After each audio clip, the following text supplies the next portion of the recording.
In today's video, we fix a hot problem with a cool solution. Stay tuned.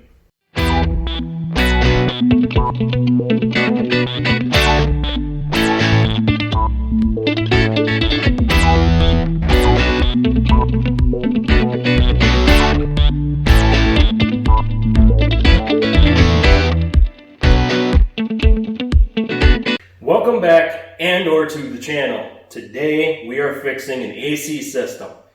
I need to get this done. It's going to start getting really warm here. I've actually switched a tire for what I'm going to be wearing during some of my videos now. Be wearing more of a heavier t-shirt. But this will get into what we're going to be doing here with this car. I'm also going to be doing a video coming up soon that's going to break down things that I've done to each vehicle on the channel, what vehicles are on the channel, and what we plan on doing for future projects. So kind of a little sneak peek to future events here. But today, it's all about getting this thing ready so that we can put AC in this car. Now the next video coming up, and I will probably link this video in the next video, is us charging this system after we've done this repair. Now, I know why that it failed. Let me open up the hood and I can get you in closer.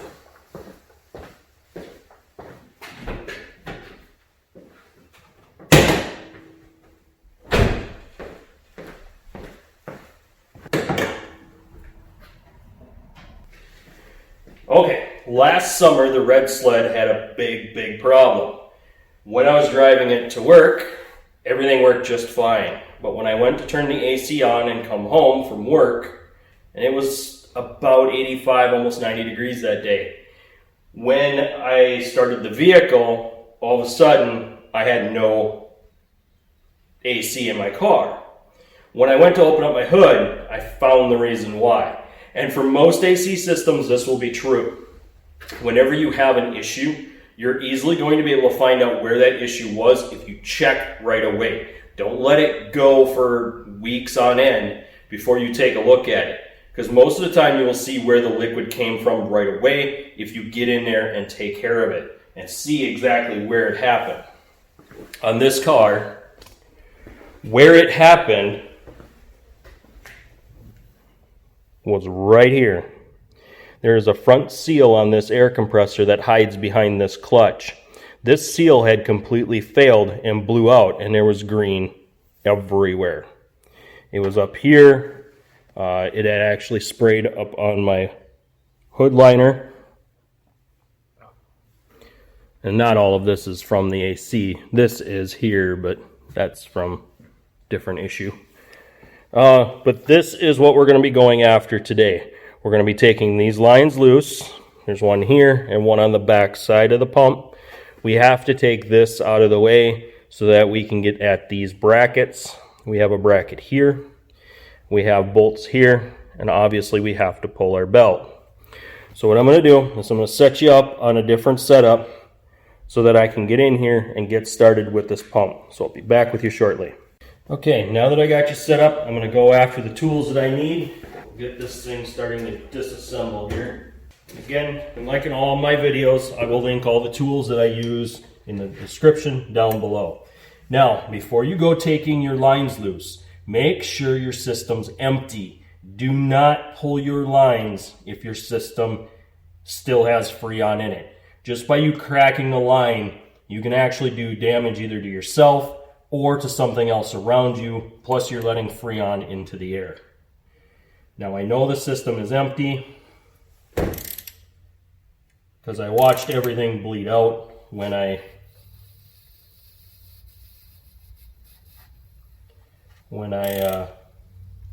had the vehicle.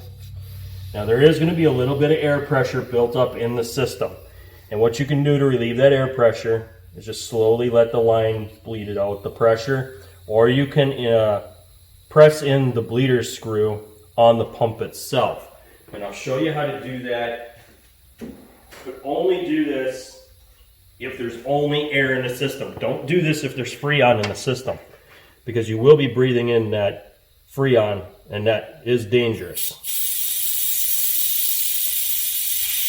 So this is all just pressurized air from inside the system from when that seal blew out. There is no Freon. If you press this in, you're going to notice green Freon coming out, and that stuff is actually extremely, how do I say it? It would actually freeze your hand if it hit it. So this is just all pressurized air from when that seal completely blew out. And all we're doing is just bleeding out that air pressure that built up in the system. Now, if you don't have a machine to suck this down, you can talk to your body shops. You can talk to some mechanic shops. They're willing to hook it up and sometimes suck it out for free because they're getting your Freon. But if you're doing this repair, more than likely, there is no Freon in the system because it already bled out.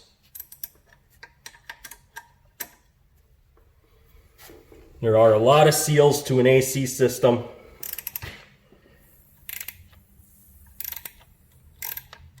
And you have to know which ones you've got.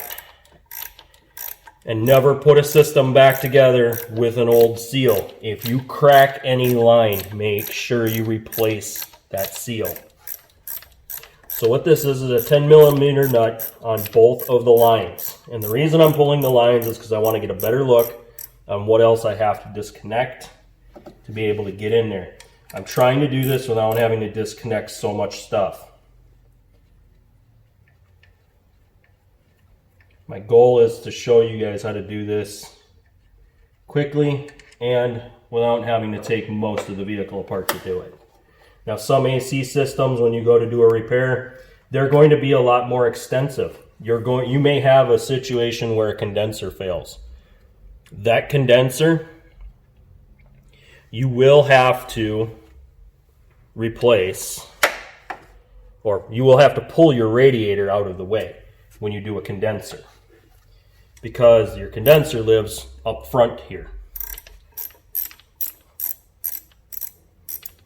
And to get at your condenser takes quite a bit of labor to do it. I've done it on several different vehicles. Trucks are a little easier than cars, but when you go to get to the condenser, like I said, your radiator will have to come out of the way. You may have to pull some front bracketry. Sometimes you have to pull your headlights out of the way so you can access bolts that are hidden. So it gets kind of tricky to do an AC system when the components are buried. It takes a lot more time to get in there, and it takes a lot more time to be able to get everything apart that you need to. Okay, what I'm going to do is pull these few electrical lines here. Yeah, and everything, this whole pump, everything's just soaked in Freon here. When dealing with liquid Freon like this, make sure you wash your hands, keep your hands clean. You don't want that stuff soaking into your skin. If you're concerned about it, put on gloves, which is what I'm going to do now. It's pretty bad, that's why I'm going to go ahead and just stop, put some gloves on after I clean up.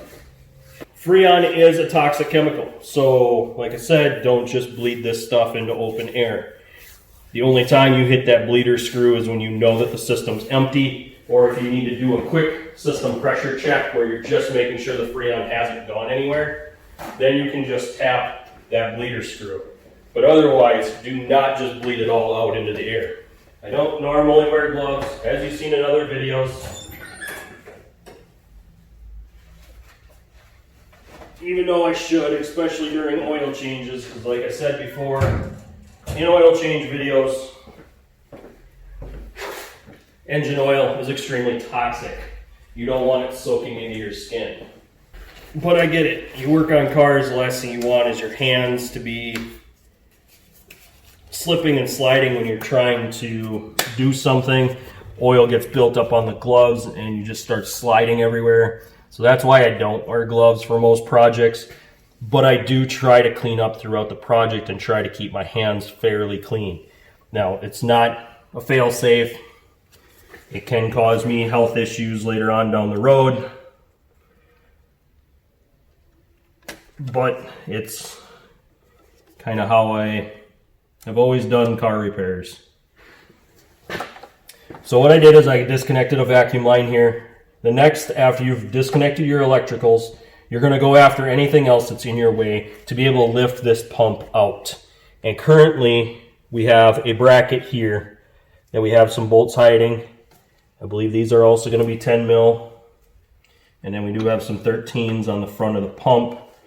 But you have to decide if you're going to take the time to pull everything out of the way or just enough to get the pump out. I'm going to try leaving this bracket here. And what this is for is on a Saturn, they don't build enough vacuum pressure during startup. So what they do with this is they have a pump right here. This pump applies vacuum pressure to the system, which then allows it to go back into here, and there's a purge solenoid right here. Now, if you have air leaks anywhere in here, you're going to have rough idle, you're going to have high idles, so make sure you check, and when you're putting this all back, that all this goes back where it's supposed to. But I think I can get by with squeaking this pump out without having to without having to disconnect this whole vacuum system. One more thing I need to do is I need to get this belt off. So I'm checking to see where my belt tensioner is. Yes, this is a fun one. Let me see if I can get a light in there. Otherwise I'll bring you around so you can kind of see. This is where it gets tricky to do. Okay. This one is buried. My belt tensioner is right down there. And what I have to do is loosen that belt up so I can get this off of here, because I do have to take this off to be able to get my bolts out. But this one is buried, and my alternator is right back there. That's where my alternator is. That's why this alternator is a pain on this vehicle. And when I did the motor work, which I will talk about more in the breakdown video that I will be doing, I will talk about everything that was done to this motor. And there has been extensive motor work so far done to this.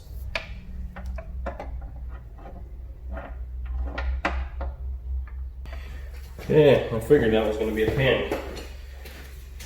The tool I just had is for belt tensioners only. Some cars you don't have a choice, you have to run that setup.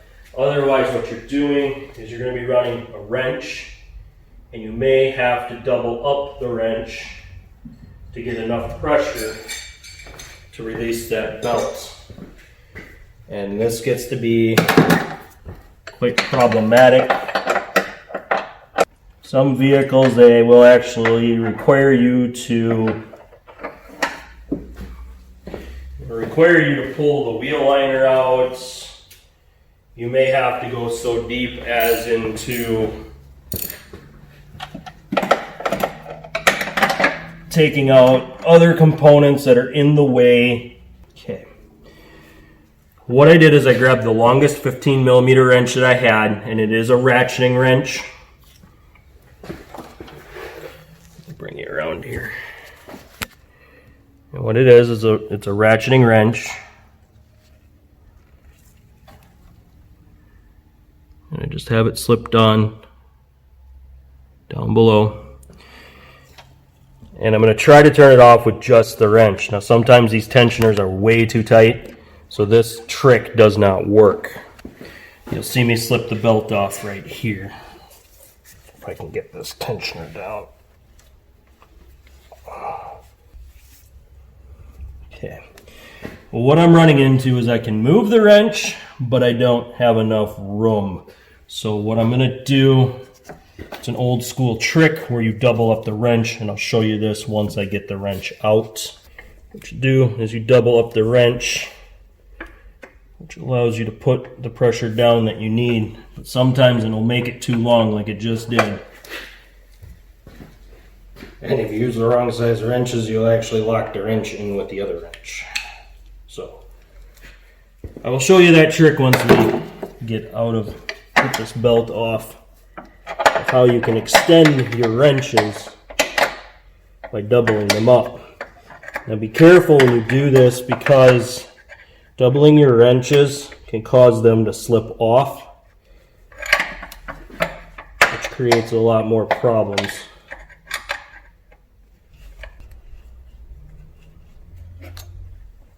Okay, so I got it to come off.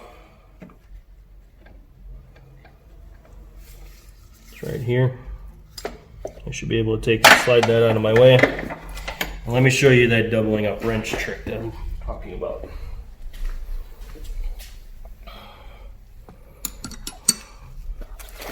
Okay, doubling up wrench trick works like this. Let's say you need to use a 15 millimeter wrench, okay? But it's not long enough. Obviously this one's pretty short. What you can do is slip a larger wrench, like an 18 millimeter, in here that you can use. Now the problem is that your wrench is going to slide left or right because this isn't a solid joint. So you're going to have some movement here. So the trick with this is to make sure you get it in a spot that it's going to hold when you're putting that pressure down. And don't slide your wrist around when you're doing that. But that would be the wrench trick that I just talked about. So we can head back to the car here. Okay. Next we're going to go after the last few bolts that are holding this in there. Then we can go ahead and pull this out.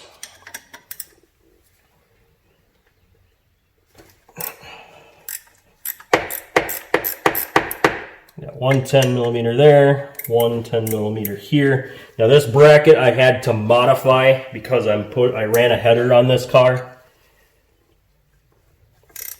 Because I ran a header, I could only use a certain number of bolts to hold the pump in, and I had to modify my bracket from factory. Now before you say it, that's not why the pump failed.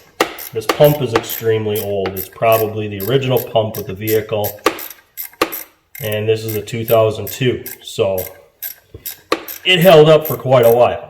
I'm not at all upset about this pump going out. The only thing that I'll be watching for and the concern is if I modified the bracket and it did damage to the pump, or will do damage to the new pump. And I don't believe it will because the main brackets are still holding it in place where it was supposed to be.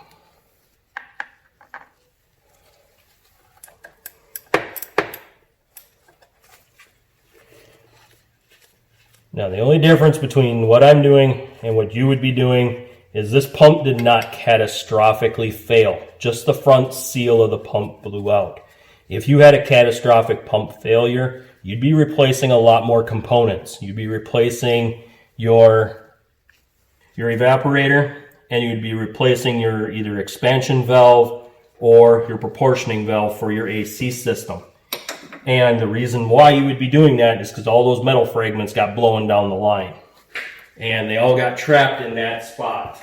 But like I said, I know that didn't happen with this one because I know exactly where it leaked. So I'm not a bit concerned with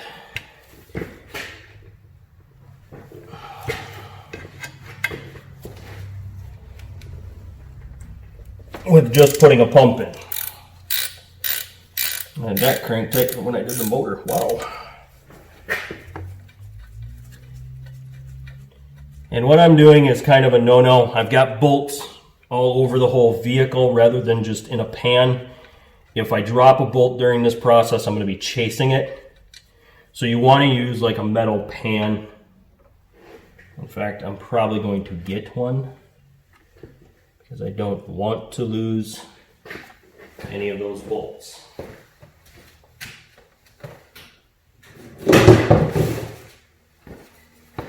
And here's that metal pan that I talked about.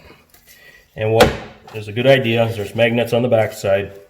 Stick it right to your frame, and then you just drop those bolts, and you can organize them in the pan of where they came out on the pump.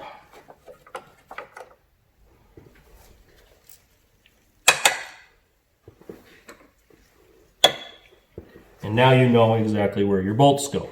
Okay, we're gonna have two stubborn ones that are gonna be a little bit more difficult to reach. So what I'm gonna do is I'm gonna fake like I'm putting the belt back on here, because I'm gonna have to run a ratchet with an extension on it to get in there for those. So now I'm gonna switch to just a straight deep well 13. And like I said, I will link all the tools in the description down below. That way if you want to tackle one on this particular car, you'll know what tools to go after. And that'll save you a little bit of time.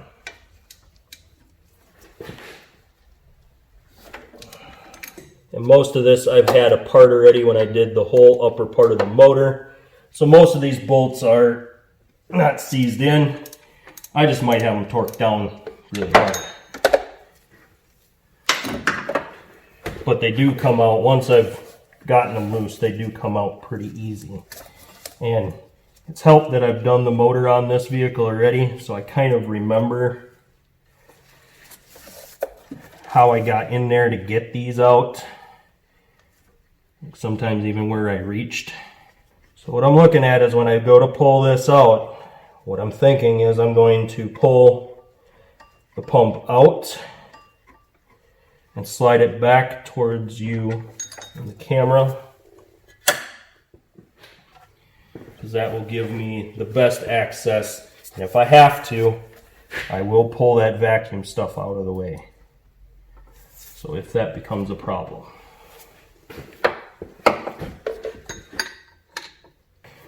This bolt here is always kind of a pain, because you're kind of putting it on top of your head. You gotta work upside down. So it's a little bit more difficult to reach in there, especially if you're trying to hold the pump and turn those bolts out at the same time.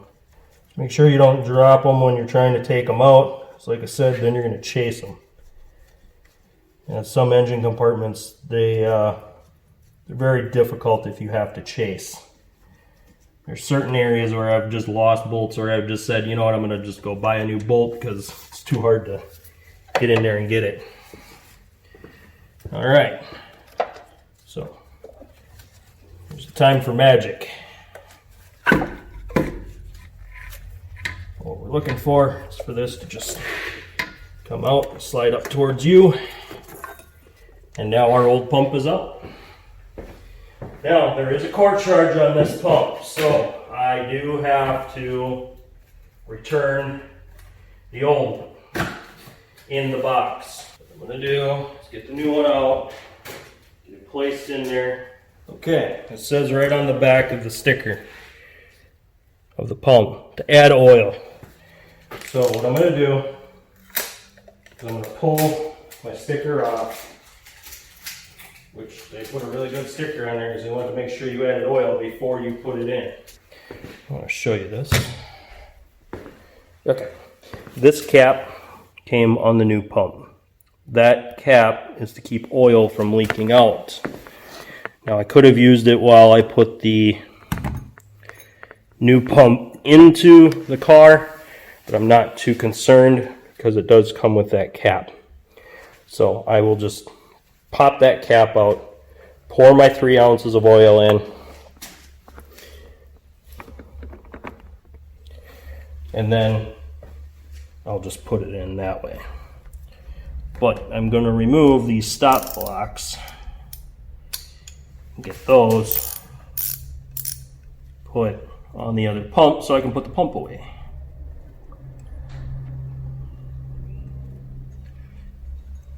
Okay, so just lightly with the wrench, I put those back on.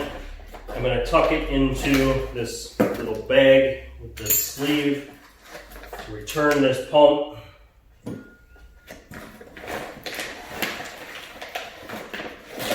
And you don't have to get too carried away with returning these parts. Most of the time, if you just toss them in the box, they'll take them.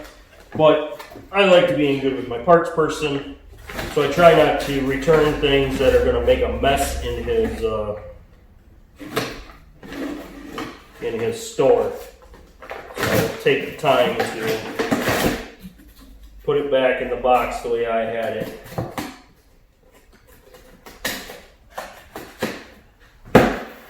we go. That is ready to go back. This, I have to get that plastic cap off the back. Now, it did not tell you to put the oil in here. It told you to put it in here. So make sure you listen to those directions. Because if you put the oil in on the wrong side, you possibly could damage the pump because you're putting oil on a side that it doesn't belong.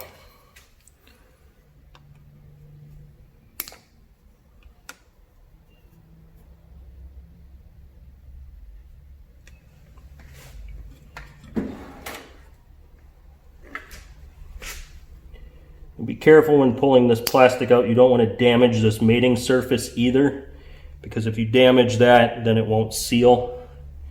What I'm doing is carefully getting underneath this plastic plug to pop it up to where I can grab it. And when I go to put it in the vehicle, I'm just going to lightly press this back in. Now, I may not even need it. I might pour the oil in and that might be enough to where I don't need it. This will be our Freon that we will be putting in.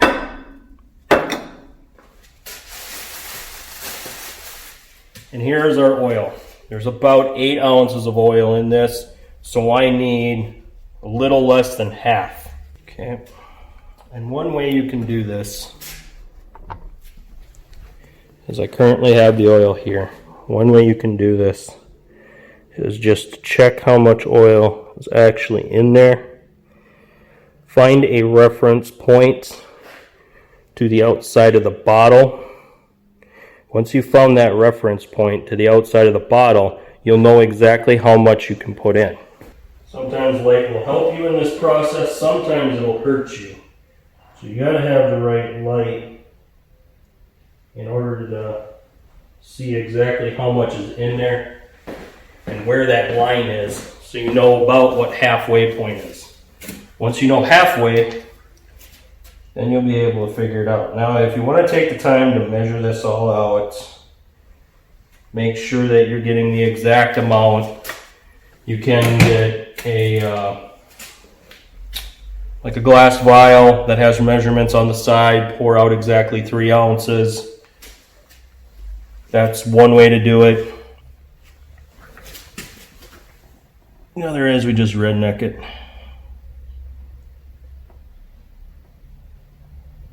It's going to be about 3 ounces right there. I moved it a little less than half of what I had. I still have plenty left over that I could use again some other time.